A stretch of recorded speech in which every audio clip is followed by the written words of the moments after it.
Right, let's do the news. Dredge masters, contractors responsible for desilting a 7.5-kilometer stretch of the Odor drain, say activities of squatters along the banks of the drain is affecting work.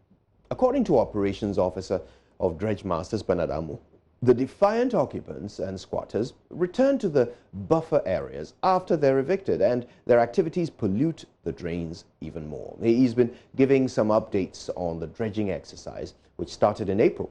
We have details shortly, but first, fallen trees, billboards and flooding in many parts of Accra, especially the Okponglo area of Medina, Accra, on the highway, were a sight after 2 hours of rain. And of course, homes and shops were flooded as a result. Some drivers who ply the Medina-Accra highway want something done to fix that portion of road, which leaves some drivers having their engines and other car parts affected.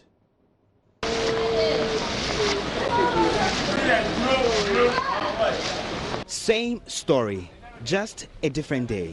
Close to an hour of rains, and some residents here at Asylum Down in Accra have their homes and shops submerged. This is a part of Accra, Asylum Down, around the Christian Methodist school to be precise, where anytime it rains, floodwaters take over people's homes. And here in this compound, individuals are scooping floodwaters out of their rooms, their properties, essentially washed away. And as you can see in the background, a man in his mid-60s is attempting to clear out floodwaters from this particular compound. Residents tell me this is the situation they have to endure anytime it rains.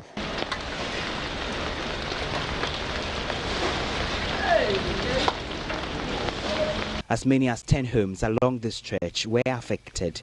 These residents were helping themselves clear up the debris. Mauko has been living here for years, and he tells JoyNews they are tired of complaining. Oh, almost like 15 years now. So he's saying that anytime it rains, this area gets flooded. People have to scoop flood waters from their homes. Mini G solution for the flooding problem area.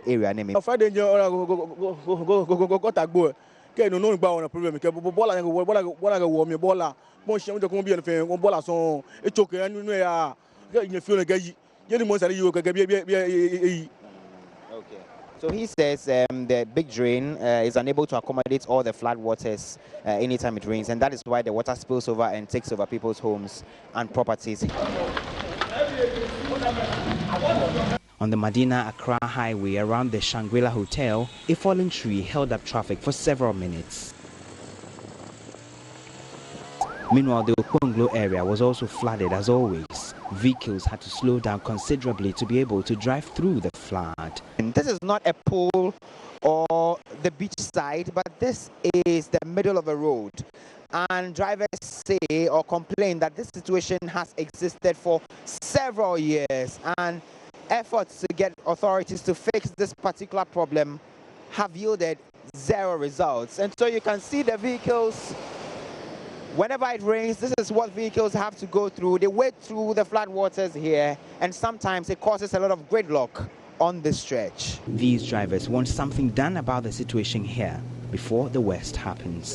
How many years now?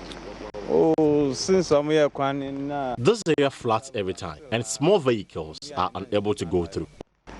Anytime being able to be at I had to be flooded.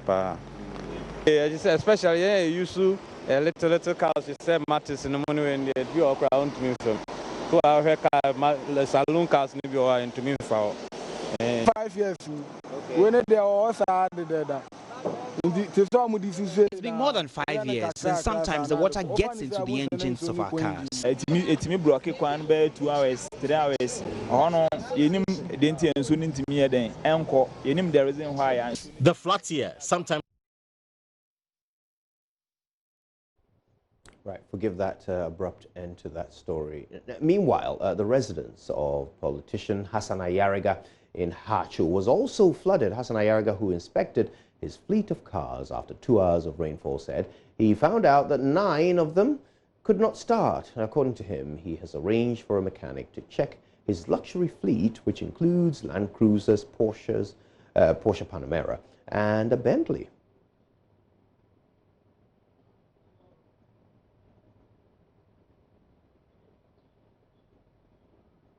Right, let's now listen to Operations Officer of Dredge Masters on work done so far on the Odo Drain. The whole stretch of the Odo Lagoon is about 7.5 kilometers stretch. When we started, we sectionalized the whole stretch into 8 sessions. Thus, we have the Aveno session, we have the Vodafone session, we have the Chisco session, we have the Sequence, the Agbogloshi, the Klep, we have the Upper Lagoon, we have the Lower Lagoon, and also the CDB drain. So when we started, the silt level or the depth of silt in each of these sessions, at some portion you realize about more than 1 meter of silt in the drain. The whole stretch is heavily silted with restricted flow. When the slow tide, the sea goes back. When there's high tide, the sea brings water into the drain, and it moves from the sea up to this session. It happens twice in a day.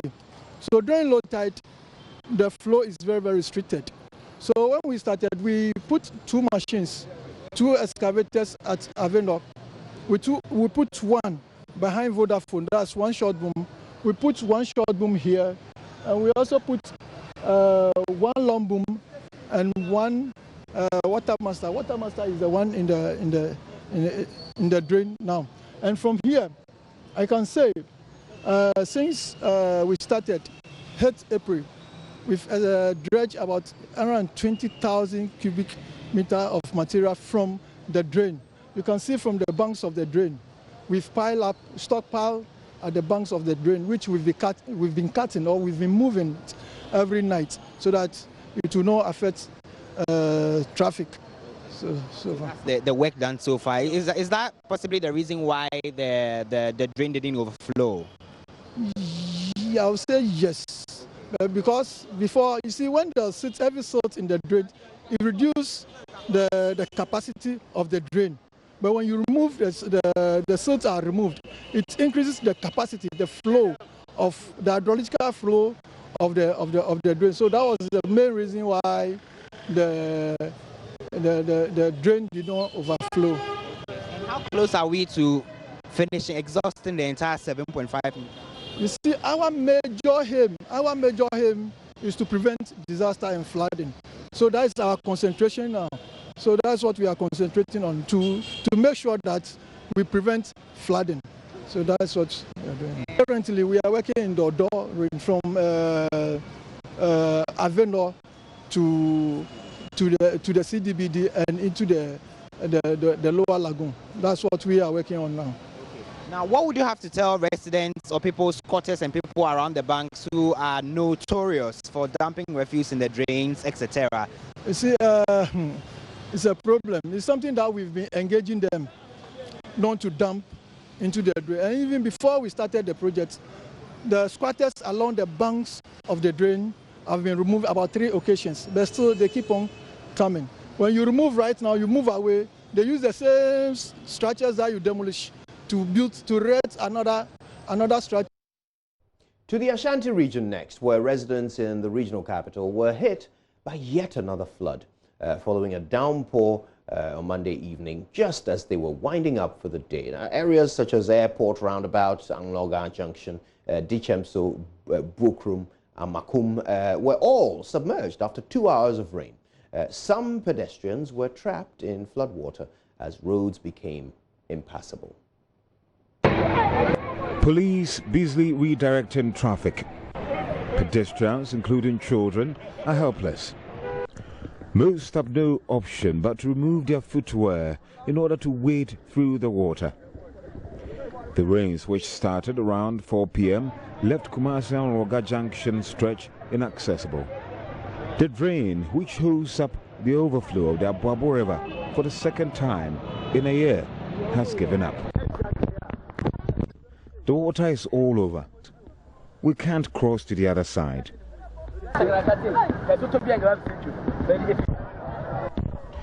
Residents blame the situation on the demise of the Abuabo River fetish. This is unusual. Usually, the drain is able to contain the rainwaters. is because the fetish is dead.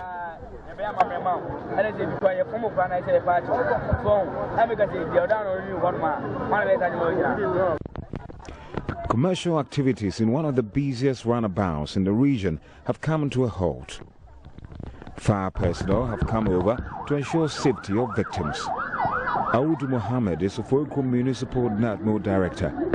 So when I rush here, the flooding has just started, and the water was flowing, but you can see that it is just going off the bridge.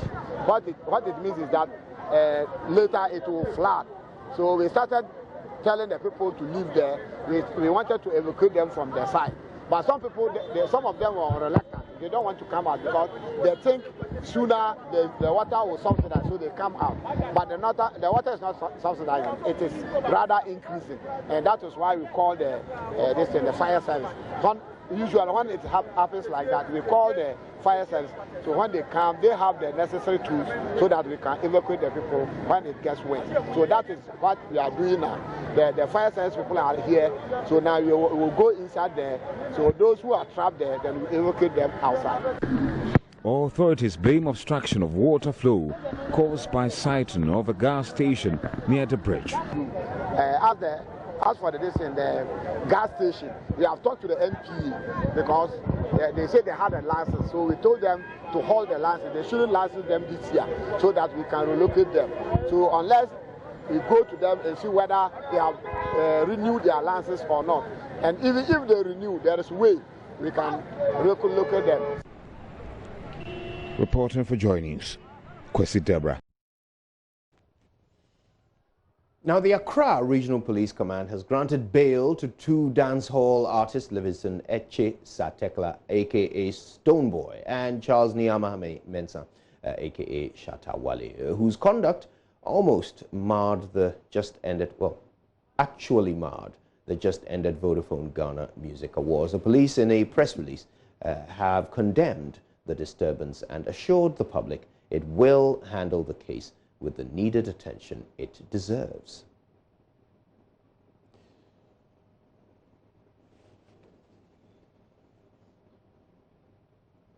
Now, my colleague Maxwell Agbagba has been weaving his way through supporters of musicians who had massed up at the police headquarters and put together this report.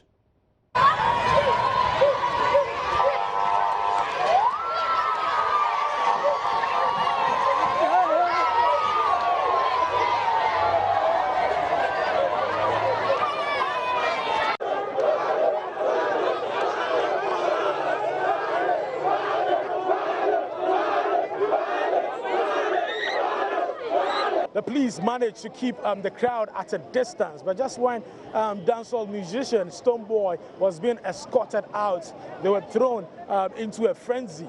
But the police managed to control the situation. Dancehall musicians Stoneboy and Shatta Wale had been at the Accra regional headquarters of the Ghana Police Service for many hours. Shatta Wale at a point had to go out to use the washroom before going back into the room where we are told they were being interrogated.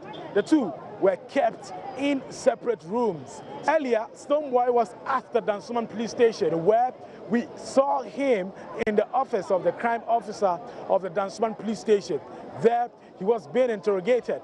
We tried speaking to his management members, but they wouldn't speak to us. They say the CEO of the Benetton Music Group has already issued a statement apologizing for the fracas at the Accra International Conference Center.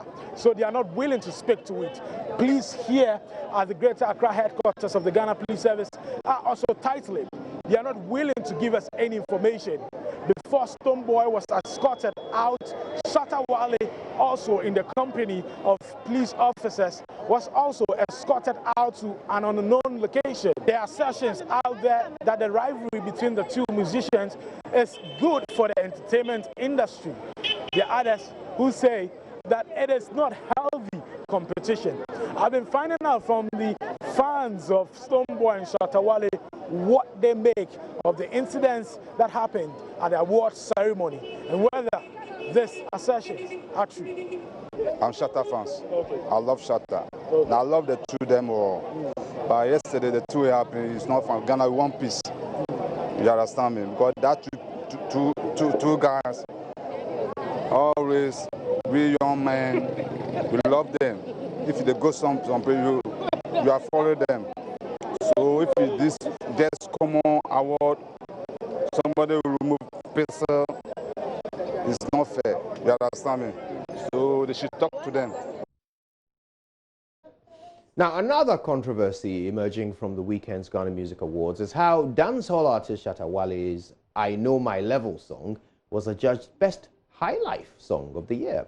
Many have argued that the song cannot be classified as such and so should not have been nominated in the first place. Now, indeed, there are others who would want to blame the brawl on the organization of some of the categorization, of some of the songs. Renowned musicologist and Highlife historian Professor John Collins agrees. Now, he tells JoyNews, although the song has a Highlife rhythm, that alone is not enough to make it Highlife, and would rather it be called something else. I can give you 2 or 3 rhythms that are found in Highlife. The most common one is ka, ka, ka, ka, ka, the triple offbeat. That's an indigenous Ghanaian rhythm. It's found in Sitchi music, for instance. But we also have another rhythm in Highlife, which is ka, ka, ka, ka, ka, ka, ka, ka, ka, ka, which is found in Palogo. They call it Jama. The youth now call it Jama.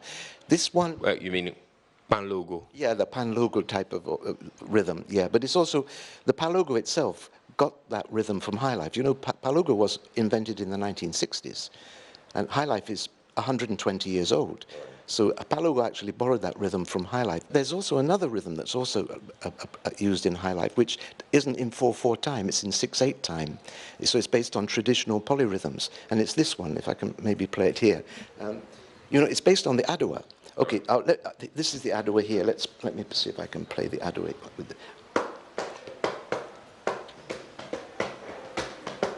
this is the counter beat, the movement of the feet. So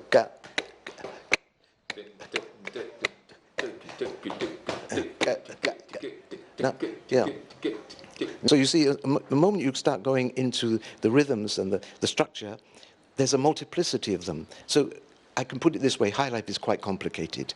You can't, the only thing I would say about it is that it was a fusion of African, Western, and particularly Caribbean music that was put together by Ghanaians about 120 years ago in Fanti. So that's about what I would say, but since then it's evolved into so many forms. Having heard all that, let's settle on the Highlife Song of the Year. Right. And it turned out that Shatta Wale's I Know My Level won it. Yes. You have listened to that song, or maybe before we actually get into it, I'm going to play it just so our viewers also get to have a feel of what it is. So just hold on a second. I'm going to play I Know My Level.